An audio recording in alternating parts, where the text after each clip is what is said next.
Hello students, welcome to Devki IAS academy. मैं अरविंद सिद्धांत। आज के इस सेक्शन में हम पेपर का डिस्कशन करा रहे हैं। ठीक है, यह पेपर देवकी आईएएस एकेडमी के द्वारा प्रतिदिन संचालित किया जाता है, जहां 50 क्वेश्चन का एक सेट होता है। ठीक है, तो उन्हीं प्रश्नों का डिस्कशन ठीक है हमारा आज के इस वीडियो में करा रहे हैं। तो देखते हैं, पहला प्रश्न जो है वह है आधुनिक काल में गद्य का आविर्भाव सबसे प्रधान घटना है, यह कथन किसका है। ठीक है, तो गद्य की अगर बात करते हैं तो गद्य देखिए यहाँ जो गद्य है, ठीक है, गद्य की शुरुआत जो है वह कब मानी जाती है, तो 10वीं से 13वीं यानी 10वीं शताब्दी से लेकर 13वीं शताब्दी के मध्य गद्य का आविर्भाव माना जाता है, यानी गद्य की शुरुआत मानी जाती है। अगर गद्य की शुरुआत की बात करें तो इसके विकास को लेकर ठीक है काफी सारे साहित्यकारों में क्या है कि मतभेद है, और मतभेद होने के बावजूद जो सबसे प्रमाणित मत दिया गया है, जो सबसे प्रमाणित विचार दिया गया है, उनके अनुसार गद्य जो है ठीक है वह सबसे पहले राजस्थानी गद्य जो है सबसे पहले आता है, और राजस्थानी गद्य का जो कालानुक्रम रहता है वह 11वीं से 14वीं शताब्दी के बीच होता है। राजस्थानी गद्य की अगर बात करते हैं तो यह सबसे प्राचीन गद्य माना जाता है, और इसके बाद जो गद्य का विकास होता है वह ब्रज गद्य होता है, और ये ब्रज गद्य जो होता है इसे हिंदी साहित्य का पुनर्जागरण काल माना जाता है। और इसे अगर समय से अगर हम जोड़ते हैं ठीक है तो यह समय जो हो जाता है 14 से 16वीं शताब्दी के बीच ठीक है ब्रज गद्य की कार्यकाल माना जाता है। इसके बाद जो आता है उसे पूर्व भारतेंदु युग बोलते हैं। पूर्व भारतेंदु युग 13वीं शताब्दी से स्टार्ट होकर 1868 ईस्वी तक रहता है। ठीक है, और इसके बाद जो युग आता है वह भारतेंदु युग होता है। भारतेंदु युग की अगर बात करें तो 1868 से स्टार्ट होकर 1900 ईस्वी तक रहता है। इसके बाद आपका द्विवेदी युग आता है, और द्विवेदी युग जो है वह 1900 से स्टार्ट होकर 1922 तक रहता है। और द्विवेदी युग के बाद शुक्ल युग आता है, और शुक्ल युग को ही हम लोग यहाँ पे छायावाद युग कहते हैं, जो 1922 से स्टार्ट होकर 1938 तक रहता है। ठीक है, तो यहां पर देखिए जो आपका सही आंसर होगा कि आधुनिक काल में गद्य का शुरुआत सबसे पहले कौन करता है, तो वह था आपका रामचंद्र शुक्ल, यानी रामचंद्र शुक्ल ने ही हिंदी साहित्य में आधुनिक काल में ठीक है गद्य का सबसे पहले विकास माना जाता है। दूसरा है हिंदी गजल लेखन का कार्य किसने प्रारंभ किया। तो देखिए अगर हिंदी गजल की बात करते हैं तो हिंदी गजल को लेखन यानी हिंदी साहित्य में जो लेखन होता है उसे सबसे पहले दुष्यंत कुमार ने प्रारंभ किया, यानी कि 2 का जो सही विकल्प है वह है आपका सी। गजल की बात करते हैं तो गजल कहाँ की ठीक है कहाँ की विद्या है, तो गजल जो है आपका अरबी यानी कि ईरान की जो है विद्या है, और इसका जो विकास माना जाता है, इसकी जो शुरुआत मानी जाती है वह 1000 वर्ष पुराना माना जाता है। यानी कि गजल जो है 1000 वर्ष पहले स्टार्ट हो चुका होता है, और इसे कहाँ की विद्या मानते हैं, तो इसे ईरान की विद्या मानते हैं। अगर इसकी में बात करते हैं ठीक है कि गजल शब्द का शाब्दिक अर्थ क्या होता है, तो देखिए गजल का जो शाब्दिक अर्थ है अरब साहित्य के अनुसार गजल शब्द का जो शाब्दिक अर्थ होता है वह होता है औरतों से बात करना, या औरतों के संदर्भ में कुछ बोलना, या औरतों के संदर्भ में कुछ लिखना, जिसे गजल का नाम दिया गया। ठीक है, आप देखिए यहाँ पे जो गजल है उस गजल में कई सारे प्रश्न पूछे जाते हैं, जैसे कि एक तुकांत शब्द होता है। तुकांत क्या है, तो गजल में वैसा शब्द जिसका प्रयोग केवल एक बार होता है वैसे शब्द को तुकांत शब्द कहते हैं। ठीक है, यही दूसरा एक आता है रदीफ। रदीफ का मतलब क्या होता है कि वैसा शब्द जो गजल में बार बार प्रयोग में लाया जाता है उसे हम लोग रदीफ कहते हैं। ठीक है, और जो गजल की पंक्ति होती है, गजल की पंक्ति को हम लोग क्या बोलते हैं, मिसरा कहते हैं, और गजल के संग्रह को हम लोग क्या कहते हैं, दीवान कहते हैं। तो यहाँ 4 शब्द निकल के आते हैं। तुकांत, तुकांत का मतलब होता है कि गजल में वैसा शब्द जिसका प्रयोग एक बार होता है। रदीफ, गजल में जिसका बार बार प्रयोग होता है। मिस्रा, गजल की पंक्ति को मिस्रा कहते हैं, गजल के संग्रह को दीवान कहते हैं। ठीक है, तो 2 नंबर का हिंदी गजल का जो साहित्य में सबसे पहली बार प्रयोग करेगा वह था आपका दुष्यंत कुमार। तीसरे नंबर प्रश्न पे आइए, कहता उपन्यास और कहानी का मूल अंतर क्या है। ठीक है, तो सबसे पहले हम लोग उपन्यास को समझते हैं, उपन्यास है क्या। तो उपन्यास जो है वो साहित्यकार की काल्पनिक रचना है, यानी उनके दिमाग की उपज है। तो उपन्यास को अगर हम शब्द को तोड़ते हैं, इसका विच्छेद करते हैं, तो उप जोर न्यास आता है। उप का मतलब होता है समीप और न्यास का मतलब होता है निकट रखी हुई वस्तु। ठीक है, यानी निकट रखी हुई वस्तु को, ठीक है, जब उसके विषय में उनका उल्लेख किया जाता है तो वह क्या हो जाता है, उपन्यास। और उपन्यास क्या होता है, एक काल्पनिक विद्या है। कहानी क्या है, कहानी जो है आपका वो गद्य लेखन की एक विद्या है। ठीक है, कहानी गद्य लेखन की एक विद्या है। तो उपन्यास और कहानी में जो मूल डिफरेंस होता है वह होते है उसके आकार को लेकर, कि उसका आकार कितना बड़ा है। अगर उसका आकार छोटा है तो वह आपका कहानी का फॉर्म हो गया, और यदि आकार बहुत बड़ा है तो हम उसे उपन्यास कहते हैं। बाकी उपन्यास में भी घटनाएं घटती है, कहानी में भी घटनाएं घटती है। उपन्यास में भी पात्र होते हैं, कहानी में भी पात्र होते हैं। उपन्यास का भी अपना थीम होता है, कहानी का भी अपना थीम होता है। तो जो मेनली डिफरेंट जो दोनों को करते हैं वह होते हैं उसके आकार को। फिर प्रश्न संख्या 4 में आइए, देखिए कहता है मुगलों की सेनाओं में नर्तकियां रण क्षेत्र को भी विलास भूमि में डैश कर देती थी। तो देखिए यहाँ विकल्प में जो है आपका ऑप्शन डी जो है वह है परिणत। परिणत का मतलब होता है बदल देती थी, चेंज कर देती थी। यानी मुगल की सेनाओं में जो नर्तकियां होती थी वह रण क्षेत्र को भी विलास भूमि में बदल देती थी। तो ऑप्शन क्या हो जाएगा, 4 का डी। 5 नंबर प्रश्न पे आइए, यहां कहता है धोखे भरे आधुनिक समाज में डैश की प्रवृत्ति दिन प्रतिदिन बढ़ती जा रही है। ठीक है, तो देखिए यहाँ प्रवचन शब्द दिया गया है, और प्रवचन का मतलब क्या होता है, धोखा देना। ठीक है, प्रवचन का मतलब होता है ढोंगी। तो धोखे भरे आधुनिक समाज में धोखा देना, ठीक है, की प्रवृत्ति दिन प्रतिदिन बढ़ती जा रही है। तो क्या हो जाएगा, 5 नंबर का सही विकल्प क्या हो जाएगा, बी, यानी कि प्रवचन। 6 नंबर में आइए, कहता उस विकल्प का चयन कीजिए जो दिए गए शब्द का तद्भव रूप है। यहां शब्द क्या है, अटारिका। ठीक है, तो अटालिका का जो तद्भव रूप है वह क्या होता है, अटारी। और अटारी देखिए कहां है, तो ऑप्शन ए में, यानी कि विकल्प ए में दिया है। तो प्रश्न संख्या 6 का सही आंसर क्या हो जाएगा आपका, ए। फिर आइए 7 नंबर में, प्रश्न संख्या 7 में है कि मेरे कुर्ता पजामा में 3.5 मीटर कपड़ा लगेगा, वाक्य की विशेषण पहचानिए। देखिए यहां 3.5 मीटर है, अगर हम बात करें मीटर को हटा देते हैं तो 3.5, तो 3.5 क्या हो गया, संख्यावाचक हो गया। यानी कि यह क्या बता रहा है, संख्या को निरूपित कर रहा है। लेकिन जैसे ही मीटर इसमें जुड़ जाता है, ठीक है, यानी कि 3.5 मीटर होता है तो वह क्या होता है, परिमाण हो जाता है। तो यहां पर देखिए कि यहां प्रश्न संख्या 7 का सही विकल्प क्या होगा, परिमाणवाचक होगा, ना कि संख्यावाचक होंगे। बाकी गुणवाचक तो वो उसकी विशेषता को बताता है, तो यहां तो विशेषता नहीं है, यहां क्या है, परिमाण है। तो आपका क्या हो जाएगा, ऑप्शन बी हो जाएगा। 8 नंबर प्रश्न पे आइए, कहता है मौसम आज कुछ सुहावना सा है, वाक्य में सुहावना शब्द किसका परिचायक शब्द है। देखिए सुहावना जो है वो दिन की विशेषता को बता रहा है।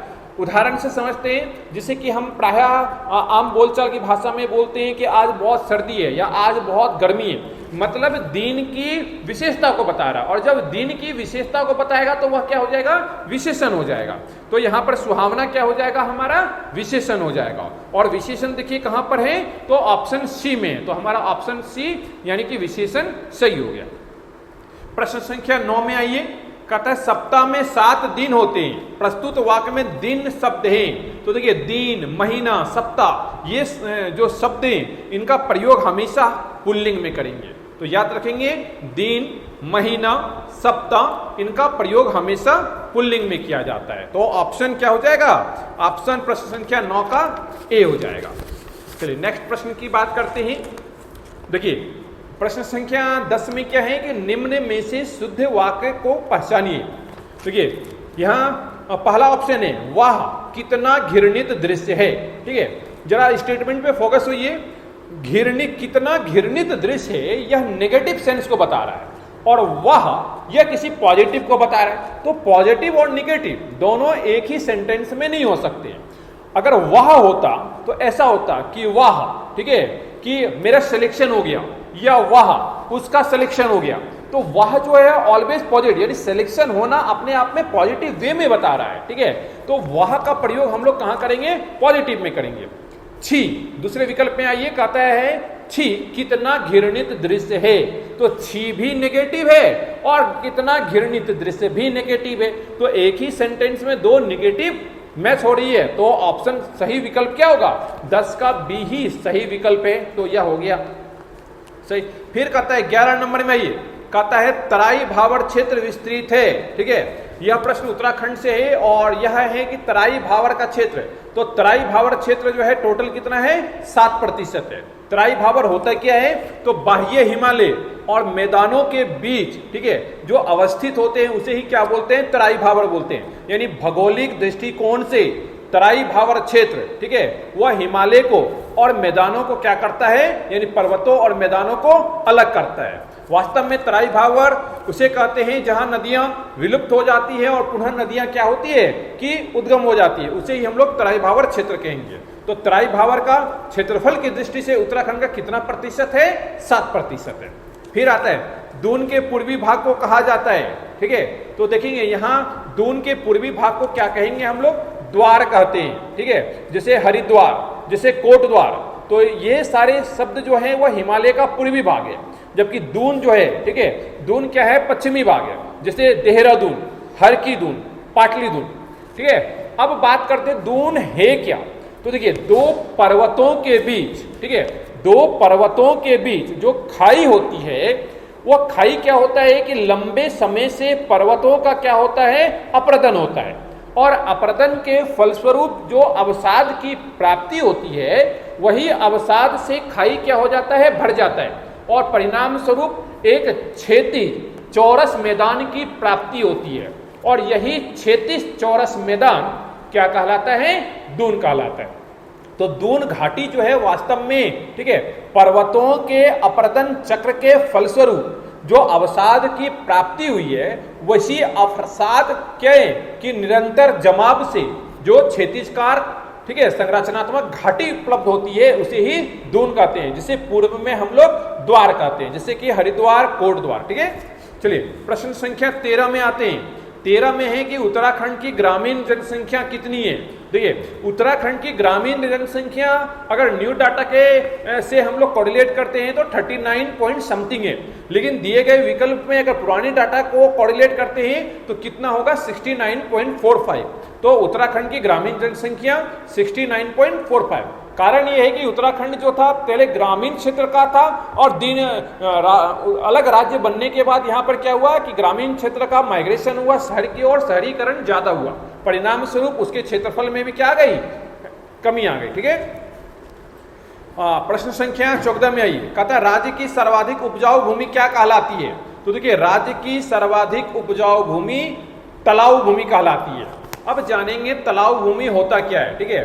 तो देखेंगे यहां क्या है कि एक पर्वत है, ठीक है, ये पर्वत का, ठीक है, ये वाला यानी कि फुटहिल्स वाला जो एरिया होता है, यही हमारा क्या कहलाता है? तलाऊ भूमि। देखेंगे यहां पर्वतों में क्या होता है कि यहां वर्षा होती है, वर्षा के कारण या प्राकृतिक कारकों के कारण पर्वतों का ऊपरी हिस्सा का क्या होता है?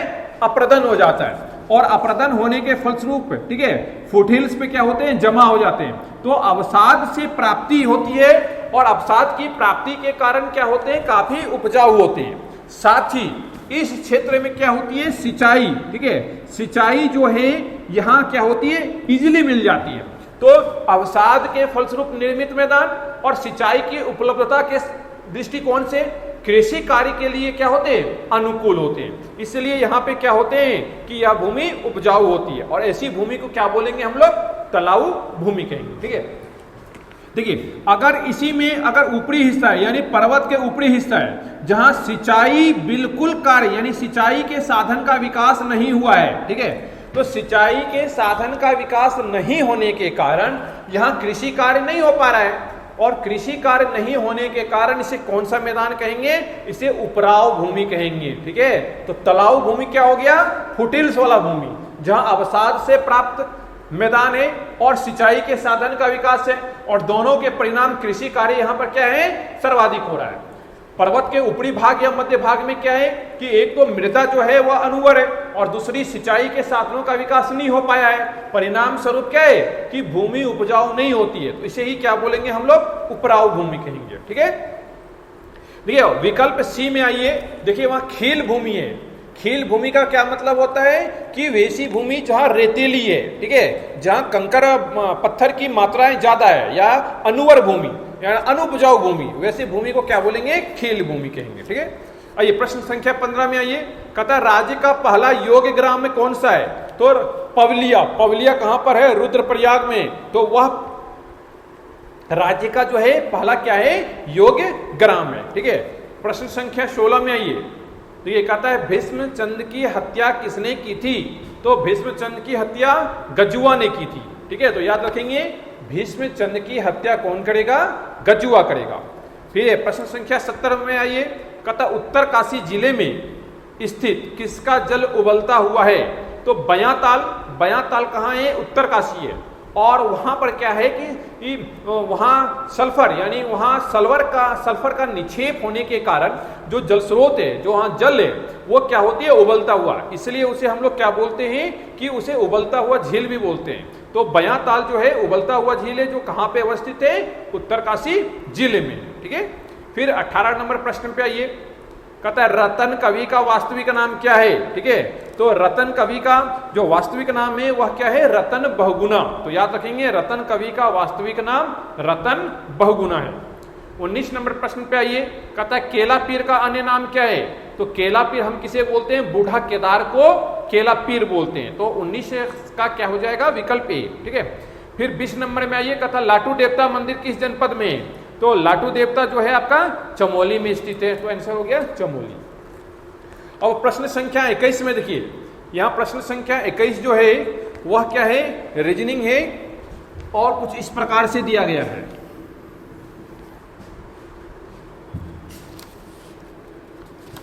देखिए ए सी, बी ए, सी, फिर ए, फिर है सी और डैश। ठीक है, और इसके ये विकल्प हैं CABCB, दूसरे में है ABCAC, तीसरे में है BACBC, और चौथे में ACBAC। ठीक है, हमें क्या करना है, इस विकल्प को यहाँ पे फिल करना है, जो डैश है, खाली स्थान है, उसमें क्या करना है, उसको फिक्स करना है, और यह देखना है कि वो एक सीक्वेंस को फॉलो करता है। ठीक है, एक सीरीज को अनुसरण करता है। डालिए तो ए डालिए तो CABCB। ठीक है, देखिए तो अब कर रहे, AACC, BBACCBB, AACCBB। तो देख रहे हैं ऑप्शन यानी सीरीज, एक प्रकार का सीरीज का अनुसरण कर रहा था। हमारा सही आंसर क्या हो जाएगा, ऑप्शन ए हो जाएगा। ठीक है, फिर आइए 22 नंबर प्रश्न पे आइए,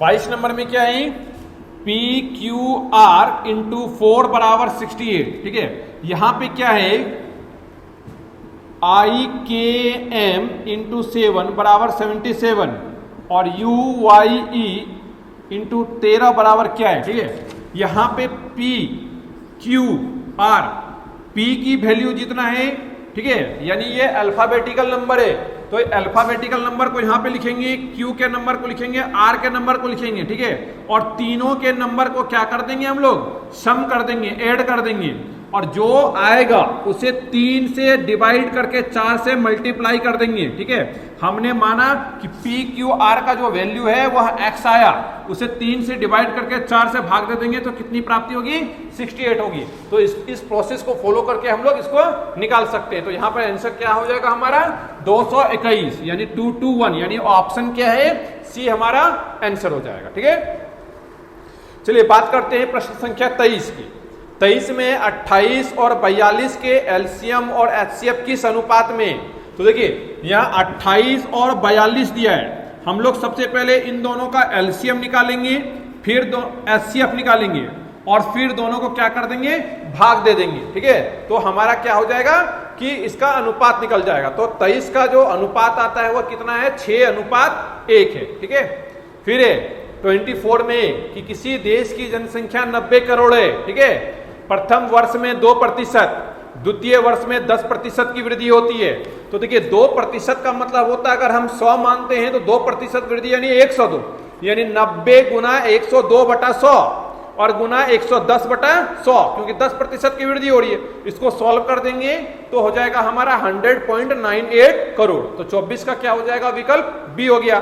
फिर कहता है 25 नंबर प्रश्न पे आइए, कहता है यदि किसी सामान के 2/3 भाग का मूल्य 2200 रुपया है, हम लोग सामान का मूल्य x मान लेते हैं, तो x गुना 2/3 बराबर 2200। यहां हम लोग क्या करेंगे, x का वैल्यू फाइंड आउट कर लेंगे और जो x का वैल्यू आएगा, ठीक है, उसको क्या करेंगे 3/11 से गुना कर देंगे, तो वह हो जाएगा क्या, हमारा आंसर हो जाएगा। ठीक है, तो 25 का क्या हो जाएगा, 900 आंसर हो जाएगा। फिर 26 नंबर में आइए, कहता कोई बैलगाड़ी 3 घंटे में 24 किलोमीटर की दूरी तय करती है। ठीक है, और एक रेलगाड़ी 2 घंटे में 120 किलोमीटर जाती है, तो उनके गतियों का अनुपात क्या है? तो देखिए ये गति बोल रहा है, तो चाल बराबर दूरी बटा समय होता है। तो देखिए बैलगाड़ी की अगर चाल निकालते हैं तो क्या हो जाएगा, 24/3 यानी 8 या 24, यानी बैलगाड़ी का गति क्या निकला, 8 निकला। अब रेलगाड़ी का निकालते हैं 120/2 यानी 60, कितना निकला, 60 निकला। अब दोनों का यानी बैलगाड़ी और रेलगाड़ी का अनुपात है, तो 8/60, तो 8/60 को हम लोग 4 से कर देंगे तो 2:15, तो 26 का आंसर क्या हो जाएगा, ए हो जाएगा। फिर कहता है 27 प्रश्न संख्या 27 में, ये कहता संकेत का संबंध पहेली से उस प्रकार से है जिस प्रकार चेतावनी का संबंध है। तो देखिए संकेत का संबंध पहेली से, तो चेतावनी का क्या हो जाएगा, खतरा से हो जाएगा। तो 27 का सही विकल्प क्या हो जाएगा, डी हो जाएगा। प्रश्न संख्या 28 में आइए, देखिए इसमें त्रिभुजों की संख्या ज्ञात करनी है। तो जो त्रिभुज कितने हैं, 12 त्रिभुज हैं इसमें, तो क्या हो जाएगा, 28 का आंसर सी हो जाएगा। फिर कहता है 29 नंबर प्रश्न पे कहता है किसी साधारण ब्याज की दर से कोई मूलधन 20 वर्ष में तिगुना हो जाता है। तो सीधा सीधा ब्याज का हम लोग फॉर्मूला लगा देंगे कि साधारण ब्याज बराबर मूलधन गुना समय गुना दर बटा 100। अब जो डाटा है उसको फिक्स कर देंगे, उससे हमारा क्या निकल जाएगा, उससे परसेंटेज यानी कि दर निकल जाएगा। ठीक है, चलिए अब आता है 30 नंबर प्रश्न। ये कहता है भारत भारतीयों के लिए यह नारा किसने दिया था? तो देखिए भारत भारतीयों के लिए यह नारा आर्य समाज के द्वारा दिया गया था। ठीक है, अगर आर्य समाज की बात करते हैं तो आर्य समाज की स्थापना कौन करते हैं? तो आर्य समाज की स्थापना महर्षि दयानंद सरस्वती करते हैं। और इसकी स्थापना कब होता है? तो 10 अप्रैल 1875 को, ठीक है, आर्य समाज की स्थापना होती है। और अगर इसकी मुख्यालय की बात करते हैं कि इसका मुख्यालय कहाँ है, यानी आर्य समाज का मुख्यालय कहाँ है, तो नई दिल्ली में आर्य समाज का मुख्यालय है। ठीक है, अगर आर्य समाज की पुस्तक की बात करते हैं, देखिए तो इसकी प्रसिद्ध पुस्तक है सत्यार्थ प्रकाश। और सत्यार्थ प्रकाश में क्या है? तो वेदों की ओर लौटो। तो कई बार प्रश्न पूछा गया है कि सत्यार्थ प्रकाश कौन से समाज से रिलेटेड है? तो आर्य समाज से। आर्य समाज का मुख्यालय नई दिल्ली याद रखेंगे, इसकी स्थापना याद रखेंगे और किसने किया वो याद रखेंगे। ठीक है, बात करते हैं ब्रह्म समाज की। तो ब्रह्म समाज क्या था? एक धर्म सुधार आंदोलन था। और इसके संस्थापक कौन थे? तो राजा राममोहन राय इसके संस्थापक थे। अगर बात करते हैं इसकी स्थापना कब होती है, तो ब्रह्म समाज की स्थापना जो है 20 अगस्त 1828 को होती है। ठीक है, और इसका मुख्यालय कहाँ है? तो ब्रह्म समाज का मुख्यालय कोलकाता है। और मुख्य रूप से किस लिए आया था? तो धर्म सुधार आंदोलन के लिए आया था। ठीक है, देखिए विकल्प सी में है आजीवक संप्रदाय। आजीवक संप्रदाय का मतलब क्या होता है? वैसा संप्रदाय जो किसी भी धर्म को नहीं मानता है। ठीक है, तो ऐसा संप्रदाय जो किसी भी धर्म को नहीं मानना या अपने धर्म से स्वतंत्र है, उसे ही हम लोग क्या बोलते हैं? आजीवक संप्रदाय बोलते हैं। और मुख्य रूप से जो आजीवक संप्रदाय है, ठीक है, यह कब आया था? तो जैन धर्म और बौद्ध धर्म, यानी जैन धर्म के उत्तरार्ध में और बौद्ध धर्म के प्रारंभिक अवस्था में, ठीक है, यह संप्रदाय आया था। और उसमें क्या कहा गया कि कोई भी व्यक्ति किसी भी धर्म को मानने के लिए स्वतंत्र है। तो हो गया आपका आजीवक संप्रदाय, ठीक है। 31 नंबर प्रश्न पे आइए। कहता है ऑस्ट्रेलिया के घास के मैदान को किस नाम से जाना जाता है? तो देखिए, ऑस्ट्रेलिया के घास के मैदान को डाउन्स कहते हैं। और डाउन्स क्या है? एक प्रकार का समशीतोष्ण घास का मैदान है। तो घास के मैदान को दो भागों में बांट सकते हैं। एक हो गया समशीतोष्ण घास का मैदान और एक हो गया आपका उष्णकटिबंधीय घास का मैदान। अगर समशीतोष्ण घास का मैदान कहते हैं तो 2-4 जान लेते हैं। अर्जेंटीना में समशीतोष्ण घास के मैदान को पंपास कहते हैं। दक्षिण अफ्रीका में समशीतोष्ण घास के मैदान को वेल्ड कहते हैं। न्यूजीलैंड में समशीतोष्ण घास के मैदान को कैंटरबरी कहते हैं। ऑस्ट्रेलिया में समशीतोष्ण घास के मैदान को डाउन्स कहते हैं। पूर्वी यूरोप में समशीतोष्ण घास के मैदान को स्टेपी कहते हैं। उत्तरी अमेरिका में समशीतोष्ण घास के मैदान को प्रेयरीज कहते हैं। और हंगरी में समशीतोष्ण घास के मैदान को पुस्ताज कहते हैं। बात करते हैं उष्णकटिबंधीय घास का मैदान। तो सूडान में उष्णकटिबंधीय घास के मैदान को समाना कहते हैं। ब्राजील में उष्णकटिबंधीय घास के मैदान को कैंपोस कहते हैं। कोलंबिया में उष्णकटिबंधीय घास के मैदान को लानोज कहते हैं। और पूर्वी अफ्रीका में जो लाल सागर से सटा हुआ है वहां पे उष्णकटिबंधीय घास के मैदान को अकेशिया कहते हैं, ठीक है। तो ये हो गया आपका घास का मैदान। प्रश्न संख्या 32 में आइए। कहता है विरूपाक्ष मंदिर का निर्माण। तो विरूपाक्ष मंदिर का निर्माण वंश से, कौन सा वंश से? तो चालुक्य वंश से है, ठीक है। और कहां पे अवस्थित है? तो हम्पी कर्नाटक में अवस्थित है। वर्तमान में अगर पूछा जाए तो बेल्लारी जिले में स्थित है, ठीक है। अगर कालानुक्रम में पूछा जाए तो 15वीं शताब्दी में निर्मित है, ठीक है। अगर साम्राज्य से पूछा जाए तो विजयनगर साम्राज्य से संबंधित है, ठीक है। और अगर पूछा जाए कि किसने करवाया तो रानी लोक महादेवी, ठीक है, रानी लोक महादेवी इसकी स्थापना करती है, जिसे हम तो लोकेश्वरी के नाम से भी जानते हैं, ठीक है। तो यह हो गया हमारा विरूपाक्ष मंदिर। फिर है सुंडा जलदम्बु मठ। तो देखिए सुंडा जलदम्बु मठ जो है वो इंडोनेशिया, ठीक है, और मलेशिया, यहाँ विकल्प देखिए इंडोनेशिया मलेशिया के बीच में मलक्का जल संधि है। श्रीलंका और भारत के बीच में पाक जल संधि है। जावा और सुमात्रा के बीच में सुंडा जलदम्बु मठ है। तो 33 का सही आंसर क्या हो जाएगा? ऑप्शन बी, यानी कि जावा और सुमात्रा। 34 नंबर प्रश्न आइए। कहता भारतीय पर्यटन के स्वर्ण त्रिभुज में सम्मिलित शहर है। देखिए गोल्डन ट्रायंगल, यानी कि स्वर्ण त्रिभुज क्या है? तो गोल्डन ट्रायंगल जो है एक विदेशी, ठीक है, पोर्टल है, वेबसाइट है। जब कोई विदेशी भारत घूमने के लिए आते हैं और इंटरनेट पे सर्च करते हैं तो उसे सबसे पहले क्या मिलता है? Golden triangle. Golden triangle 3 location को क्या करता है? ऐड करता है। दिल्ली, आगरा, जयपुर, इन तीनों पॉइंट को जोड़कर वो एक ट्रायंगल बनाता है जिसे गोल्डन ट्रायंगल कहते हैं, ठीक है। तो गोल्डन ट्रायंगल एक विदेशी पोर्टल है, ठीक है। प्रश्न संख्या 35 में आइए। कहता है निम्न में से कौन सी पुस्तक बंगाली देशभक्ति की बाइबल मानी जाती है? तो बंगाली देशभक्ति की बाइबल जो है आनंद मठ, ठीक है, आनंद मठ को माना जाता है। आनंद मठ की अगर बात करें तो आनंद मठ के लेखक कौन है? तो बंकिम चंद्र चट्टोपाध्याय हैं, ठीक है। यहाँ देखिए गीतांजलि पुस्तक को कौन लिखता है? रविंद्रनाथ टैगोर लिखते हैं। और गीतांजलि के कारण ही रविंद्रनाथ टैगोर को नोबेल पुरस्कार मिलता है, ठीक है। फिर ये गोरा कौन लिखेगा? रविंद्रनाथ टैगोर लिखेगा। देवदास को कौन लिखते हैं? तो शरत चंद्र चट्टोपाध्याय देवदास को लिखते हैं, ठीक है। फिर है प्रश्न संख्या 36 में। भारतीय अर्थव्यवस्था के उदारीकरण का अग्रदूत किसे कहा जाता है? उदारीकरण का मतलब है कि बंद इकोनॉमी अब क्या हो जाएगी? खुली अर्थव्यवस्था हो जाएगी, ठीक है। यानी कि 1991 से पहले क्या थी? हमारी अर्थव्यवस्था बंद अर्थव्यवस्था थी। और उसके बाद क्या होता है? एलपीजी की कॉन्सेप्ट आती है, यानी कि निजीकरण, उदारीकरण, वैश्वीकरण का कॉन्सेप्ट हमारी अर्थव्यवस्था में लाया जाता है, जिसकी वजह से भारतीय अर्थव्यवस्था जो एक बंद प्रकार की अर्थव्यवस्था थी वो कैसी अर्थव्यवस्था हो जाएगी? खुली अर्थव्यवस्था हो जाएगी। तो उस समय जो प्रधानमंत्री थे वो पीवी नरसिम्हा थे और जो वित्त मंत्री थे वह मनमोहन सिंह थे। तो इस कारण उसे राव मनमोहन मॉडल भी बोलते हैं। तो इसी वजह से, यानी कि हमारी अर्थव्यवस्था के ग्रोथ होने से, ठीक है, के कारण ही डॉक्टर मनमोहन सिंह को भारतीय अर्थव्यवस्था का क्या बोलते हैं, उदारीकरण का अग्रदूत बोलेंगे। ठीक है, 37 नंबर प्रश्न पे आइए। देखिए कहता है निम्न में से कौन सही सुमेलित नहीं है। एक और जनजाति है, दूसरा और राज्य है। जनजाति देखिए मीरी जनजाति, तो मीरी जनजाति कहां पाई जाएगी, असम में पाई जाएगी। कोन्याक जनजाति नागालैंड में पाई जाती है, तो सही है। आपतानी जनजाति अरुणाचल प्रदेश में, सही है। लंबाड़ा जनजाति, तो देखिए यहां विकल्प में मध्य प्रदेश है, जबकि लंबाड़ा मुख्य रूप से कहां पाया जाएगा, राजस्थान में पाया जाएगा। तो ये ऑप्शन गलत हो गया, तो 37 का आंसर डी हो गया। ठीक है, चलिए नेक्स्ट प्रश्न की ओर बढ़ते हैं।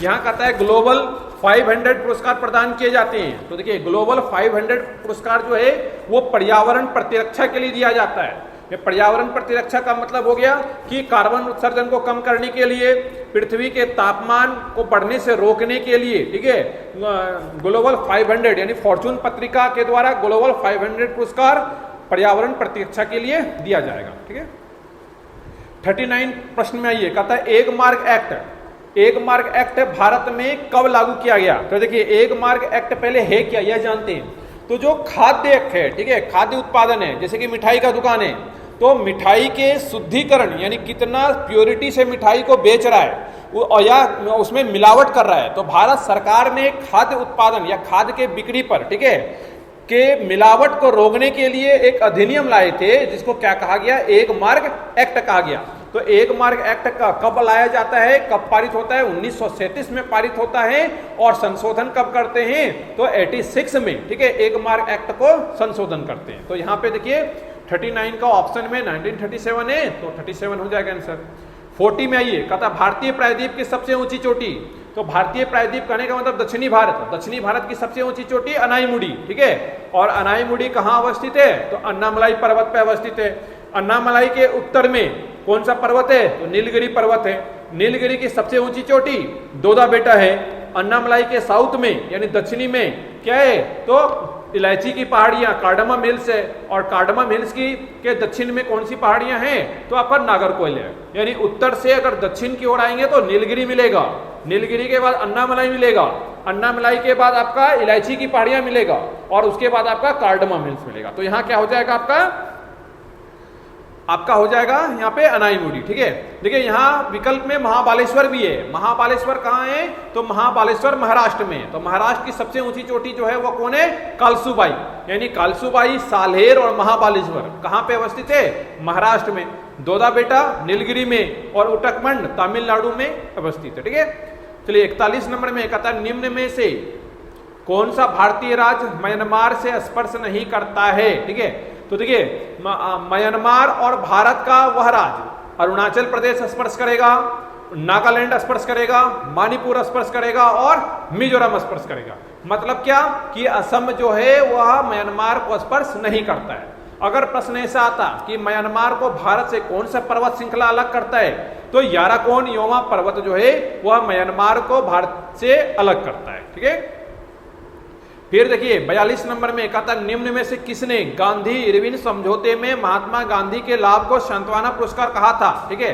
देखिए यह प्रश्न थोड़ा सा विवादित है। विवादित इसलिए है कि कई सारे पुस्तक इसको सुभाष चंद्र बोस लिखता है, ठीक है। लेकिन यहाँ पे क्या है कि आपका जो कैंपबेल जॉनसन था, कैंपबेल जॉनसन जो है वो उसका सही आंसर होगा। तो यहाँ पे गांधी इरविन समझौते में महात्मा गांधी को जो सांत्वना पुरस्कार कहा था वह कौन था, आपका कैंपबेल जॉनसन था। फिर 43 में स्मृति संप्रदाय के संस्थापक कौन थे, तो स्मृति संप्रदाय का संबंध दक्षिणी भारत से है, कर्नाटक से है। और कर्नाटक में कहां से है, सिंगेरी से है। तो इसका मुख्यालय कहां हो गया, सिंगेरी हो गया, ठीक है, कर्नाटक के सिंगेरी हो गया। अगर बात करते हैं स्मृति संप्रदाय है क्या, तो देखिए स्मृति संप्रदाय जो भारत में टोटल संप्रदाय 5 संप्रदाय हैं उनमें से एक है। और स्मृति संप्रदाय में क्या कहा जाता है कि आप जो है, ठीक है, कि उसमें कहा गया कि परमेश्वर जो है एक है, यानी परमेश्वर के रूप तो अलग अलग हैं लेकिन वह एक ही है, एक ही परमेश्वर है, परंतु उनके रूप अलग अलग है। जैसे शैव, वैष्णव, शिव, ठीक है, तो वो अलग अलग हो सकते हैं लेकिन उनकी वैल्यू एक है। तो यही था आपका स्मृति संप्रदाय, जिसकी स्थापना कौन करेंगे, शंकराचार्य करेंगे, ठीक है। फिर 44 में केंद्रीय मृदा संरक्षण बोर्ड।